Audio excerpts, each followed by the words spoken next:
But we say, I will keep this commitment, and I'm asking you, Holy Spirit, I'm asking you, Lord, to help me by your grace and your mercy. Amen. No? So, lahi siya, kumuingon ka nga, Lord, kanang ni-commit ko, buhaton gyud nako ni, pero nagkinahanglan kog tabang nimo, pinaagi sa imong kaluoy ug grasya. Tabangi ko, Lord. That's why, Exxon, you need to go to the first thing in the morning, you go to the throne room of grace. Amen. First thing. No, mo ni ang rason nga nga importante kaayo una pa lang pagmata nato sa buntag, duol dayon ta sa trono sa grasya sa Dios. So every morning in my time with the Lord, so kada buntag sa oras ni Daddy kauban ang Ginoo, I spend the first hour soaking in His presence. So iya ang ginagugol or iya ang ginahurot ang iyang unang oras nga kauban nga naghumol siya sa presensya sa Dios. And the first thing I do is I go to the throne room of grace. Ang una niyang ginabuhat mo ang pagduol sa trono sa grasya. Not only for myself, dili lang para sa iyang kagalingon, but for each one of you. Apan para sa matag usa kanimo, kanato. For my city, para sa iyang syudad, for my island, para sa iyang isla, and for my nation. O para niini nga nasod. And I lay before the Lord and I open up myself to Him. Iyang ginaablihan ang iyang kagalingon sa Ginoo. And I say, Lord, purify my heart. Moingon siya sa Ginoo, Lord, hinluoy ko. Lord, heal me, heal my family. Ayuha ko, ayuha ang akong of pamilya. Every wound. Sa bisan unsang asamad. Of every sin. Sa bisan unsang sala. I just open myself up. We need your glory. We need your mercy. We need your presence now, Lord. So iyang ginaablihan ang iyang kaugalingon, then moingon siya sa Ginoo, Lord, nagkinahanglan mi sa imong kaluoy, sa imong presensya, sa imong himaya. Heal them of everything that keeps them from you, that holds them back. Ayuha sila sa kung unsay nagpugong kanamo nga makaduol kami sa imoa. Heal every wound, every rejection. Ayuha matag samad, matag pag salikway. Make us whole. Imo ami nga tibuok. This is the way I pray. No, so sa ngani pamaagi siya gaampo. I'm asking Him to move on the people of this nation in the same So way. iyang ginapangayo sa Ginoo nga mamuhat ang Ginoo sa ngana nga pamaagi niining mga tawo. And just lay there and wait on the Lord and give Him time to penetrate my heart and my soul. So inigmata niya kanang pagmatag yun niya samtang gahigda pa lang siya. Heal Iyang my tugutan ang body. Ginoo nga mamuhat ang presensya sa Ginoo Heal sa my iya. soul, heal their body. No, so iyang ginapangayo sa Heal us, O Ginoo. Lord, and Lord, we shall ayuha be ang ako healed. ang lawas, ayuha ang ilang lawas, ayuha ang amo ang kalag. Ayuha mi Lord kay ayuhon mi nimo. Because I know the only chance we have is through His healing us. Amen. Amen. Okay, ang ato ang nagbugtong igsuon nga tsansa, ang atong bugtong nga paglaom, mao nga kung ayuhon ta sa Ginoo. And there's much more involved, but that's how I began. No, so daghan pa igsuon apan sa ingana pamaagi siya magsugod. To confess, to be humble, because the word of the Lord for us is He's given us grace, and that requires humility to receive the grace and for us to be obedient. Amen. No, so ang pulong sa Ginoo igsuon, but pasabot ba nga pagmata pa lang nato sa buntag, magpaubos ta sa Ginoo. No? Sa ato ang pagpaubos, kinahanglan gyud sa grasya para mahimutang masinugtanon sa Ginoo, para mahimutang mapainobsanon. So what I'm talking about is this act of humility every day before the Lord. Amen. And it's not hiding anything, it's confessing, hey, I can't do this without you, Lord. Amen. No, so ang uyang ginapasabot pa, ang uyang ginatudlo sa tuwa nga unang mata pa lang nato kay nagpaubos na ta sa tong kaugalingon ba nga nagkumpisal ta nagsugit ta sa tong kaugalingon diha sa Ginoo nga nag-abli ta ba nga walay ginataguan sa Ginoo nga Lord wala gyud koy mabuhat kung wala ka wala gyud ko Confessing my sins. no pagkumpisal sa mga sala. And by the way, I feel like I need to say this. Speaking of sin, So mahitungod sa kung atong hisgutan I've sala never told you this before, wala pa niya ni nahisgutan sa ato sukad. but overeating is a sin. No, ang nalabian nga pagkaon igsuon, ang malabian ta sa pagkaon kay sala na siya. Because this is the temple of the Holy Spirit. Kay templo man ni sa balaang espiritu. Eating unhealthy affects the temple of the Holy Spirit, and it's a sin for us. No, so ang pagkaon pod og dili kana bitong makapahimsog sa ato ang lawas kay sala gihapon tungod kay templo man ni sa balaang espiritu. And I've been sinning that way my entire life. No, so si Daddy iyang ginakumpisal nga tibuok niyang kinabuhi nagabuhat sa ana nga sala. Off and on my entire life. No, so kana bang paling-paling ba tibuok niyang kinabuhi. Binging on sugar and sweets, which I love to do around Christmas. Oh God. Magpasulabi og kaon anang mga tamis, mapasko, panahon sa Pasko.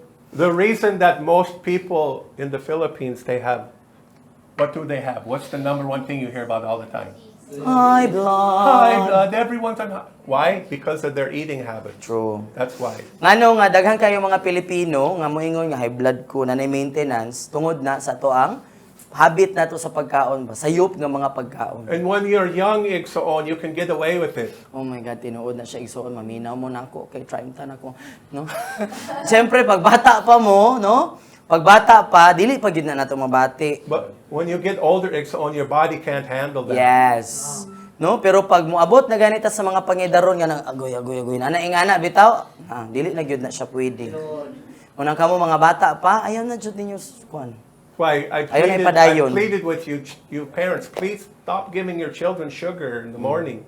Quit feeding them sugar. Tumao na nga It's a killer. yang hangyo sa mga ginikanan nga ayaw ninyo pakanaw og tamis ang inyong mga anak sa buntag.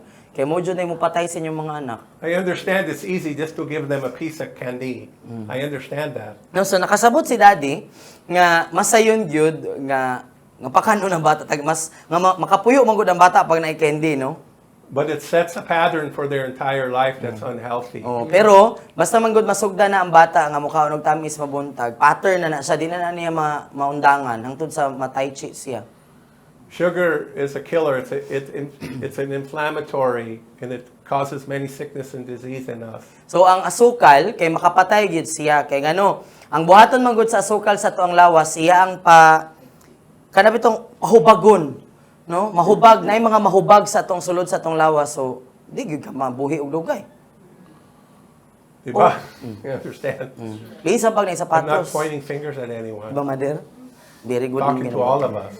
Amen. No, so para ni siya sa tuang tanan. Okay? So I got really sick about 3 weeks ago. So tulo ka semana na ang milabay kay nagbalatian gid siya. Well, I spent the whole month of December just eating sugar.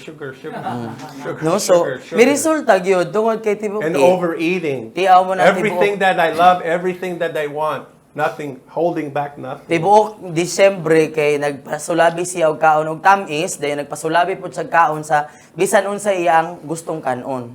And then I got really sick. So moto nga may resulta nagbalatian gyud siya. And I didn't realize how sick I was until I tried to go hiking.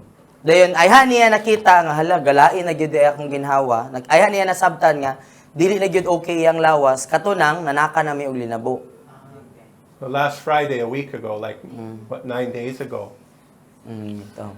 Mga siyam na I wanted to take Yeah. Kyle and Warren hiking.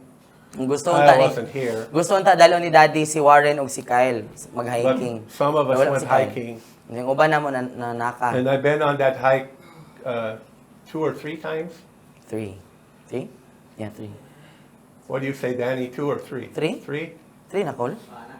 On pasaka dito. Nakasulay na. Ay, kapila na niya to. Beginning in Owawon. Ikatulo na. Third, yeah. Yeah.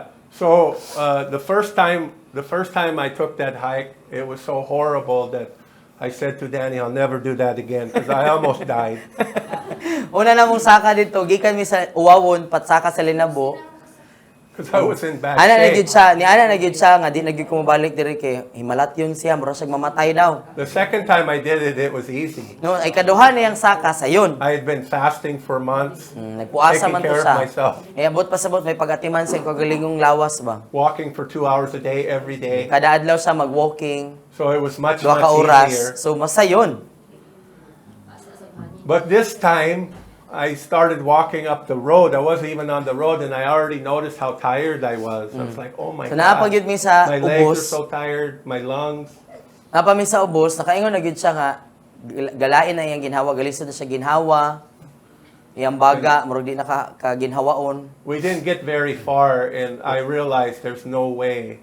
I'm sick. I'm so weak that it's hard to stand up. So, dili pa kaayo layo, ang amo ang naabot, dili pa kayo taas ang amo ang nasaka, na-realize niya sa iyang kagalingon nga, dili jud niya kaya. Maglisod gali siya tindog. Maglisod na siya It didn't go too magpabilin niya far. nagtindog pa ba. So wala jud sa nakalayo. Thank God.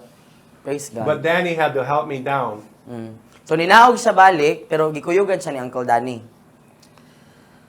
And I realized the reason I was so sick was because of my poor eating. So nakaamgo si Daddy, nga ang rason nga nung nga nagbalatian siya ato tungod kay, dili maayo ang iyang pamaagi sa pagkaon. Now, I've always known that this is the temple of the Holy Spirit. So And we dugay, should take care of it. dugay na But siya I nga ignored nakabalo. it.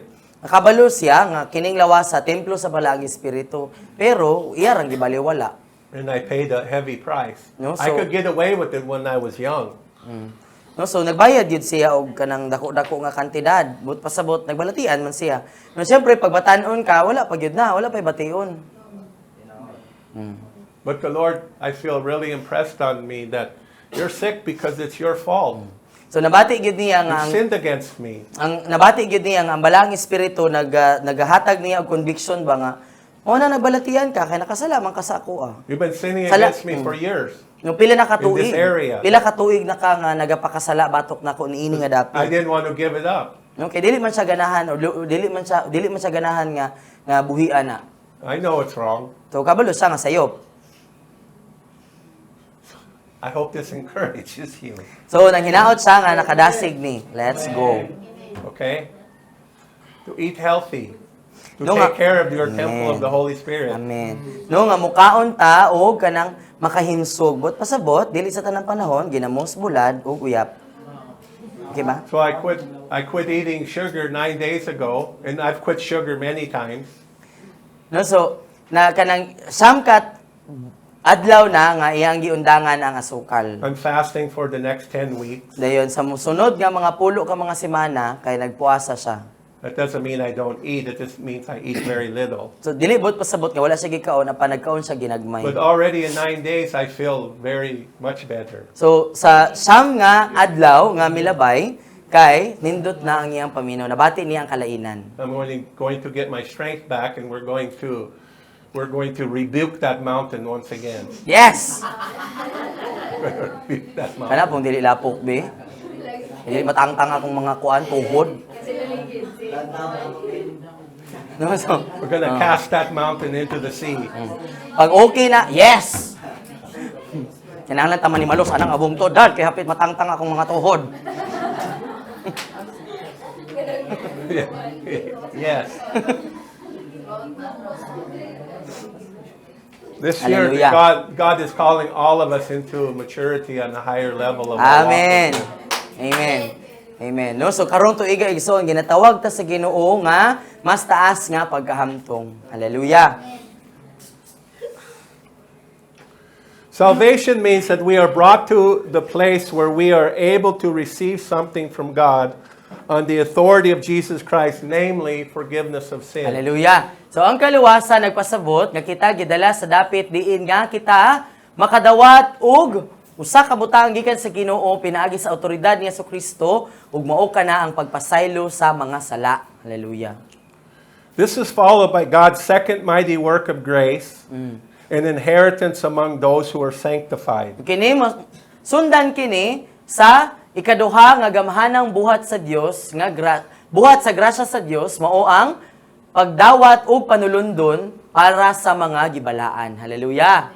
In sanctification, the one who has been born again deliberately gives up his right to himself to Jesus Christ. Hallelujah.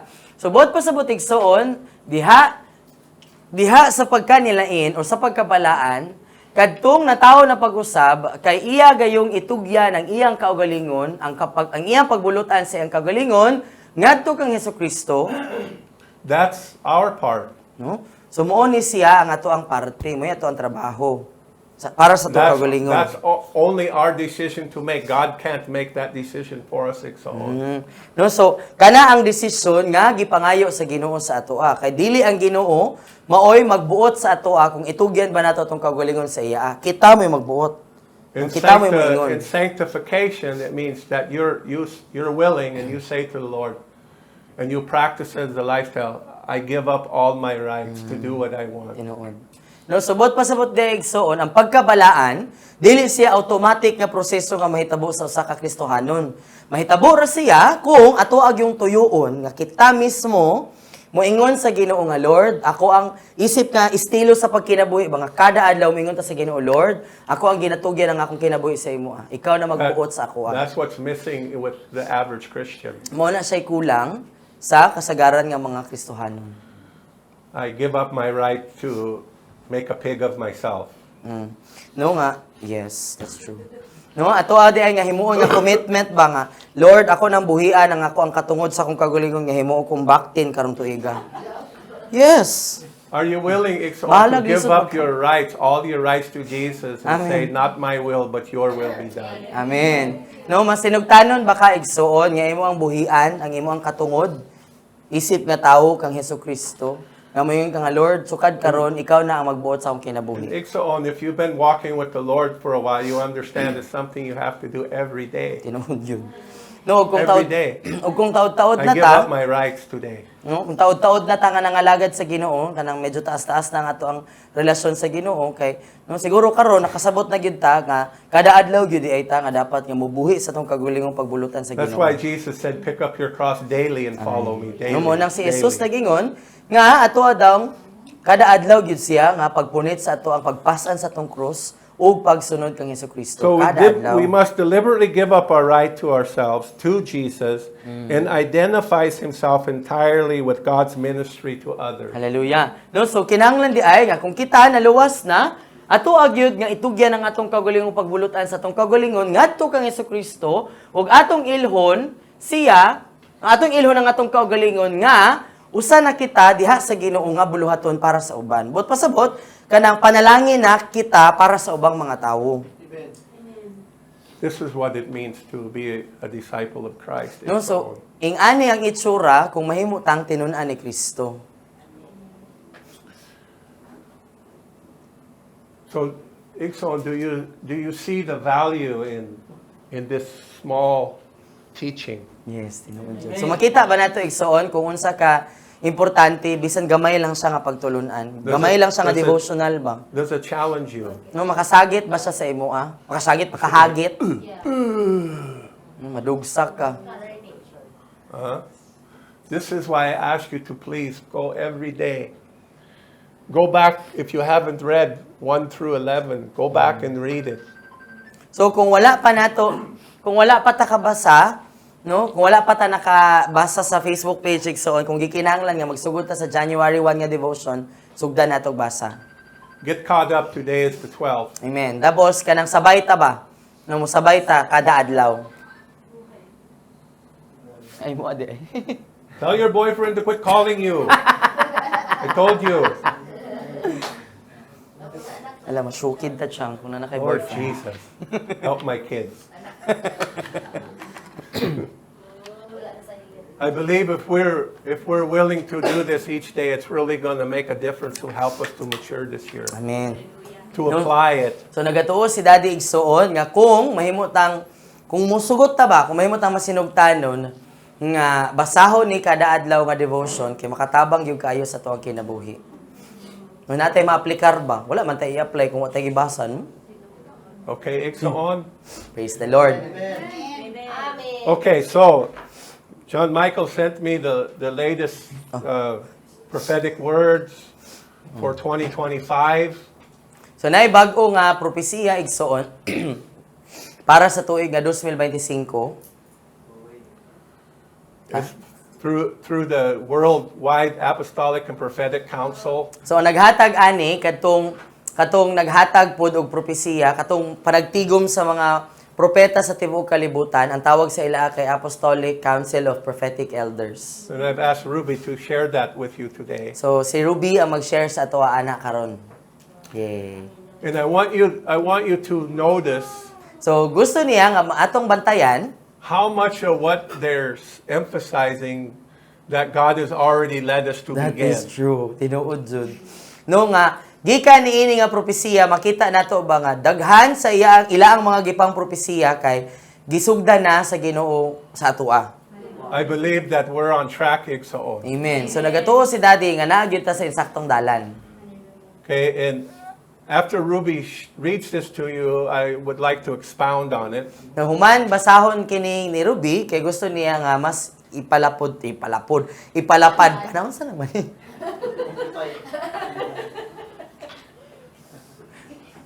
Hi, Bon! Maing buntag. Hi. Halihog mo lingkod. Diri. Either one.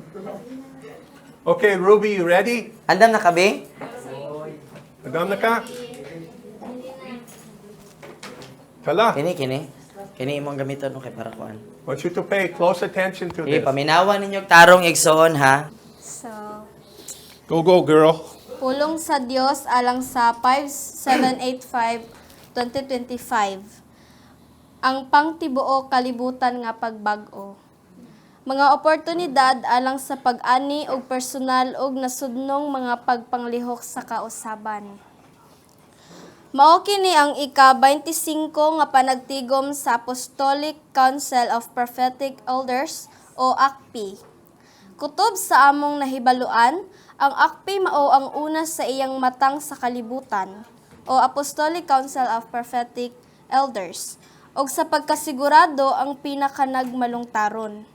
Pinasahi kami tungod kay nakita namo ang among papel nga dili lamang tigpaminaw o makadungog sa tingog sa Ginoo alang sa panahon, apan aron usab nga magpataliwala sa pagampo nga hiniusa alang sa kabubuton sa Ginoo nga matuman ni ana nga panahon.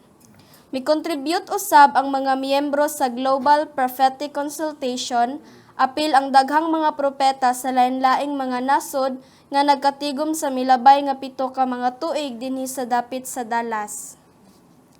Nagbantay ug nagaampo kami nga matuman ang kabubuton sa Ginoo dinhi sa yuta, maingon man sa langit ug alang sa pagka-establisar sa iyang mga katuyuan sa gingharian. No, Ray. Just click on it. Click na dito siya. Just click on it there. Just click on it. Down. Sige. Ang mga pulong nga gihatag kay dili lamang sa mga gasunod nga mga tuig, apan alang usab sa mosunod nga panahon nga ginabuhian sa Ginoo sa yuta. Yan na siya sa next page. Yun. Dara. Thank you, Ray. Sa kanunay maalamon gayod nga kun ang mga propeta mosusi sa mga pulong nga ilang gibuhian. Ang mga nanaway sa propetikanhong pagpanglihok nagaingon nga ang mga propeta kay gasulti lamang og gabalik-balik nga mga pulong kada tuig. Samtang kana may kamatuoran man, nakita namo nga sa daghang bahin kadtong mga propeta nga nakonekta og nalambigit kanamo kay tukma kaayo ang ilang mga propesiya, pulong sa kaalam ug kahibalo. Ang mga pulong sa kahibalo kay alang sa karon. Apan nagkinahanglan kita sa pulong sa kaalam sa kun paunsa nato atubangon ang moabot nga tuig. So nanginahanglan gid kay taog kanang propesiya gikan sa Ginoo gyud. Amen. Ang atong tema sa tuig 2024 kay ang tuig sa mga pagtayog ug mga abling pultahan. Napamatud-an kini nga tukma tungod kay tuig man kini sa kagubot ug dagkong mga abling pultahan alang sa ebanghelyo. So, sa Salmo 25, importante kini nga tudling alang niining walay kasiguraduan nga panahon sa pagbag-o. Sama nga ang Salmo 23, mihupay kanato sa 2023, ang Salmo 24 misulti kanato sa 2024, karon makita usab nato ang pahimangno sa Salmo 25 nga maulawan kadtong mga nagkinabuhi nga malimbungon. Buhian sa Ginoo ang iyang mga kaluoy kanato taliwala niining mga pagsulay. Ang Salmo 25 bersikulo 14 nagasaad, ang sekreto sa Ginoo kay alang ni adtong may pagtahod kaniya ug iyang ipakita kanila ang iyang pakigsaad. You're way better at that than me. The Receipt of Nations o ang pagbag-o sa mga kanasuran. Niining tuiga, daghang mga nasod ang magabuhat o nagbuhat na sa ilang nasudnong eleksyon. Daghang mga nasod ang naa sa tiliwala sa pagbag-o nga pwedeng magdala kanila palayo sa ilang mga kapalaran. Sa mubo nga panahon o gaha makakita o gidaghan dinaghan o dinagkong kabag-uhan. Panahon sa panggubatan nga presidente. Sa pulong sa Ginoo gikan sa milabay nga tuig, nagpropesiya kami nga kung dili kita mupili og presidente nga manggugubat sa 2024, ang mga kaaway sa Estados Unidos ug sa uban pang mga nasod dili mahadlok nga makigubat batok sa tibuok kalibutan sa tuig 2025. Sa pagkamahinungdanon, nagpropesiya kami nga nagkinahanglan kita og mga manggugubat nga mga tigpataliwala sa pag-ampo ug manggugubat nga lawas ni Kristo sa 2024. Nakadawat kami og mga pulong gikan sa daghang mga nasod nga ang eleksyon sa Amerika kay giila nga pangtibuok kalibutan nga eleksyon. Si Lou niya ngalan. Si Lou Engel og ang iyang team nga namuhat sa A Million Women nangulo og pangtibuok kalibutan nga pagpanglihok sa pag-ampo gikan sa dili moubos na 10 ka milyon nga mga tawo alang sa eleksyon sa US. Uban ang 50 ka mga nasod nga miapil sa pangtibuok kalibutan nga pag-ambit sa balaang panihapon sa pagsalop sa adlaw sa Yom Kippur. Sa mga propetikanhong mga panagtigom nga among gibuhat, gipropesiya nga ang resulta sa eleksyon sa US motay-og sa Europa ug maoy hinungdan sa pagkalaglag sa liberal nga mga panggobyerno. Ug ang Germany ang mag-una. Napamatud-an nga tinuod kini tungod kay ang gobyerno sa Germany nahugno sa mga misunod dayon nga mga adlaw ug misunod ang pagkatay-og sa gobyerno sa Pransya. Sa pagkapili ni Presidente Trump, makakita kita og potensyal nga pangtibuok kalibutan nga pagbag-o ngadto sa panggobyerno. Thank you, Lord. Gobyerno. Lauso na to. Nga konserbatibo. Nagahuyop ang mga hangin sa kausaban sa tibuok Amerika ug mga laglag ang mga ideolohiya nga supak sa Biblia. Lord, amen. Yes, Lord. Magkagrabi ang mga gubat. Dili kabubuton sa Ginoo ang pagbuto sa ikatulong panggubatan sa tibuok kalibutan tungod kay mopakunhod kini sa pag-ani sa katapusang kapanahunan nga atong gisinati sa tibuok kalibutan. Nadungog namo ang pulo nga pagpabarog ug pagpatubo og kasundaluhan. Ang mga hamto nga henerasyon nga nahibalo unsaon pagpakigubat sa espirituhanong dapit kinahanglan nga mobansay sa sunod nga henerasyon kung unsaon makig-away sa espiritual nga pagkigubat sa ilang nasod. Ang Ginoo mo padayag sa iyang kaugalingon isip nga tawo sa pakigubat.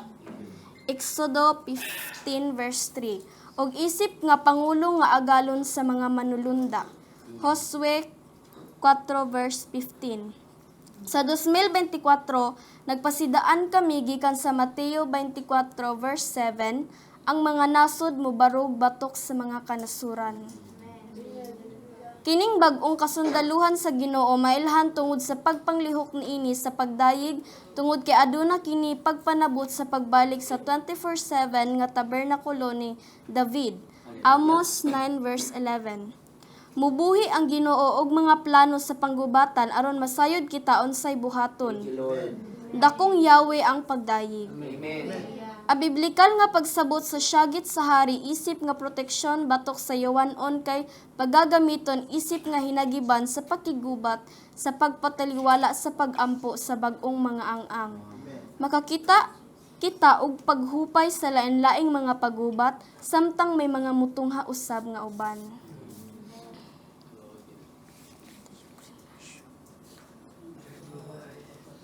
Nino ko sa kinahanglan no? Kinahanglang muhunong ang gubat batok sa Ukraine ug Russia tungod kay may potensyal nga mahimo kining nuclear nga pakigubat. Nagpropesiya kami mahitungod sa potensyal nga nuclear nga pagpangalsa. Gusto sa Ginoo nga gamiton ang Russia ug Ukraine aron nga makakita sa dakong pag-ani. Dili lamang sa ilang nasod apan hangtod sa kinatumyan sa kalibutan. Ang ubang mga panagbingkil mahunong apan aduna usab uban nga magsugod.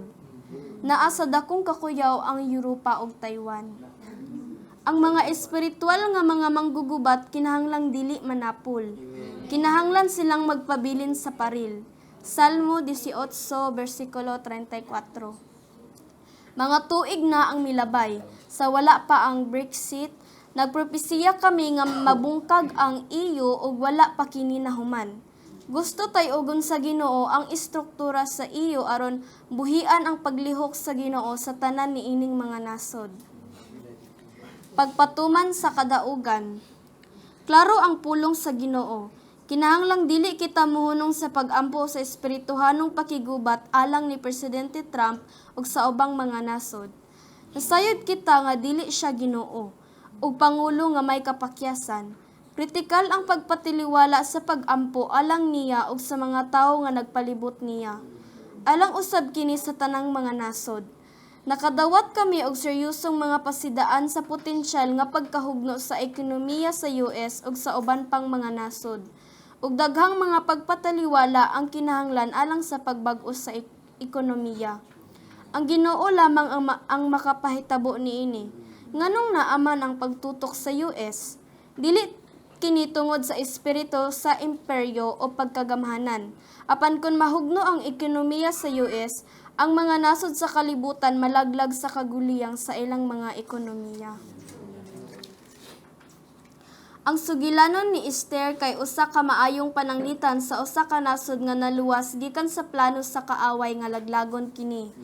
Nianang higayon, dili lamang si Haman ang gitangtang, apan apil ang iyang napulo ka mga anak. Diri makita sa Esther kanang 9 versikulo 10 taman 20. Matag usa sa mga ngalan sa anak ni Haman nagrepresenta sa kusgang tawo nga kinahanglang buntugon. Bisan pa nadaog na ang eleksyon, anaay mga gahom sa kangit-ngit nga naestablisar sa estruktura sa US nga nakigbatok sa reformasyon sa nasod. Mao kini ang mga ngalan sa mga anak ni Haman. Parshandatha, meaning spiritual, nagpasabot og espiritual nga kawalay pagtagad, pagkakumpiyansa ug katulugon. Dalphon,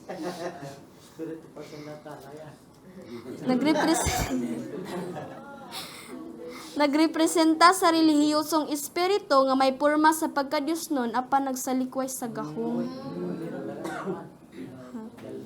Aspasa, ang espiritu sa kahakog, pagpangawat ug salapi.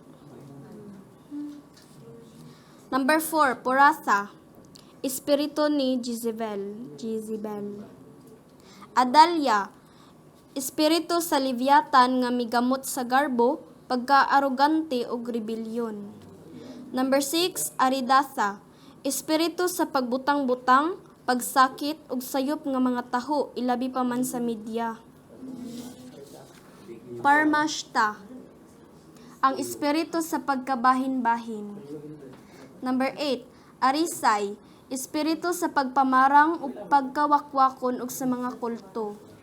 Number 9, Ariday, espiritu sa kahadlok, kataha ug terorismo. Number 10 kay Vaizasa, ang espiritu sa pagpihig sa kaliwatan, diskriminasyon o pakigbatok o pagbudhi sa mga Hudiyo. Kini nga mga espiritu musulay sa pagsakop sa mga kultura, mga nasod ug sa tagsatagsang mga kinabuhi. Ang karaang mga estruktura sa nasod nga dili na magamit ug nagkinahanglang kabag-uhan moguba ug katong nagtago sa ilang korupsyon likod niining mga struktura kay madayag sa kadaghanan. Pagbalhin o kausaban. Kini ang tuig sa pangtibuok kalibutan nga pagbalhin ngadto sa kausaban ug sa mga personal nga kausaban usab. Niini nga mga pagbalhin mahinungdanon nga kita nahiangay sa husto sa tanang level. Ang hustong paghiangay sa pamilya, simbahan, geograpiko ug mga relasyon mao ang yawi sa atong kalampusan. Daghang mga pagbalhin ngadto sa kausaban kay mahimong sakit, apan kinahanglan kitang musalig sa Ginoo sa atong kinabuhi. Pagpulong o paghinlo. Sa milabay nga mga pipila ka tuig, nagpasidaan kami mahitungod sa umaabot nga panahon sa grabe nga paghukom ug pagbutyag sa simbahan alang sa pag-andam para sa katapusang kapanahunan nga pag-ani. Nasayod kami nga grabe kini ug nagpasidaan kami nga magapadayon kini samtang gahinlo ang Ginoo sa iyang panimalay. Ang Ginoo magbutyag pa og daghang mga butang nga gihuna-huna sa mga tawo nga ilang gibuhat sa tago. Kinahanglan magsugod ang paghukom sa panimalay sa Dios. Unang Pedro 4 verse 17. Unsaon nato pag-usab sa nasod kung may sala sulod sa atong kaugalingong kampo? Ang mga pangulo magatudlo sa lingkuranan sa hukom ni Kristo, ug ang kahadlok sa Dios kinahanglan nga mabalik sa simbahan. Kaduhang Korinto 5 versikulo 10. Kinahanglan kitang makat-on unsaon pag-atubang niining mga pagbutyag sa Diosnong pamaagi ug dili mapakaulawan ang mga biktima. Ang mga panahon sa pagpatiliwala ug paghinulsol nahitabo tungod sa atong kakulang sa pagdumala sa mga samaran sa Diosnon nga paagi. Maamguhan usab nato nga ang mga kapanguluhan sa simbahan buak ug kinahanglan nato magbutang og istruktura alang sa kaayuhan ug sa pagsusi ni atong gisaligan sa pulpeto sa atong mga simbahan ug sa mga karnero sa Dios. Ginaandam kita sa Ginoo ug kritikal nga magkat-on kita gikan sa sambingay sa napulo ka mga dalaga. Mateo 25:1 versikulo 1 taman 13. Dili kita dapat malimot nga mubalik ang Ginoo ug kinahanglan kitang andam. Amen. Adunay maayong balita sa laing bahin sa pagpulong ug paghinlo. Nangandam ang Ginoo sa pagbuhi ug bag-ong ang-ang sa gahom ug himaya sa simbahan nga moayo ug mupasig-uli sa iyang katawhan ug magdala og dakong dungog sa iyang ngalan. Busa, kining pagtay-og kay adunay kapadulngan nga mupasig-uli sa reputasyon sa simbahan sa mga mata sa kalibutan sa dihang ibubo niya ang iyang gahom. Ang iyang ngalan dili dapat mabulingan. Ug ang simbahan iga pasig-uli nga may bag-o ug usab nga kapanguluhan nga mahimong piniyalan sa musunod nga pagpanglihok sa Ginoo. Ang simbahan isip nga puwersa alang sa kaayuhan. Ang mga simbahan manggawas gikan sa ilang upat ka mga paril isip nga puwersa alang sa kaayuhan. Hallelujah. Panaghiusa ang Yahweh. Apan dili kini ekumenismo o pagkahiusa pinaagi sa paginuyunay lamang, Mapurma ang nagkahiusang mga network kansang mga tingog madungog alang sa mga isyu sa hustisya. Adunay mahitabo nga tinuod nga kausaban sa pagpakigbisog batok sa kapobrehon ug diskriminasyon sa mga katribuhan. Apan kini nga mga reformasyon mamuhat sulod sa sistema sa politika aron mahimutang ang mga biblikal nga sistema samtang wala gilimitahan ang kagawasan sa uban. Ang simbahan mahimong tigdumala sa sumbanan alang sa kaayuhan.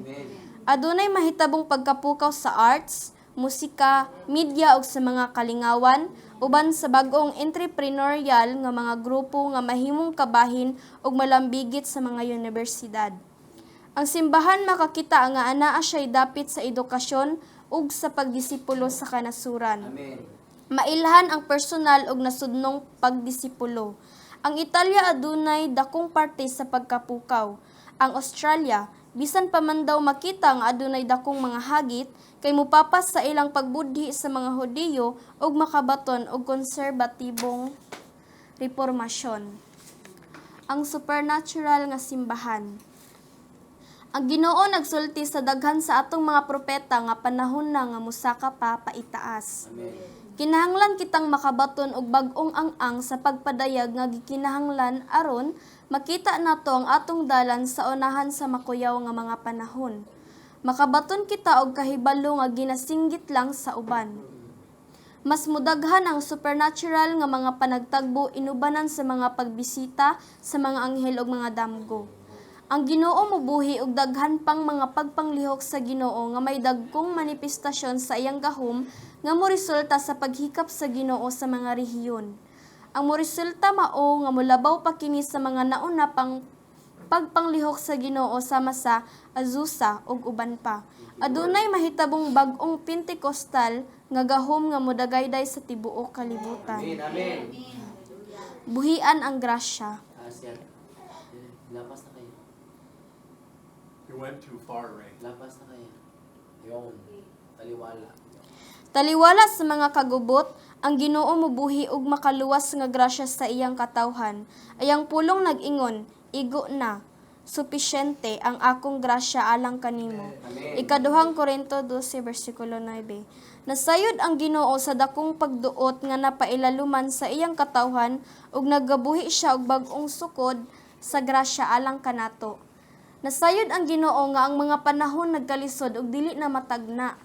Ang Hebrehanong pasabot sa tuig 5785 nagrepresenta og dubling grasya. Nagsugod sa 5 ug natapos sa 5. Thank you, Lord. Makita nato ang grasya. Amen. Anaa ang iyang grasya aron nga kita makasulod bisan unsa pa man ang atong ginaagian.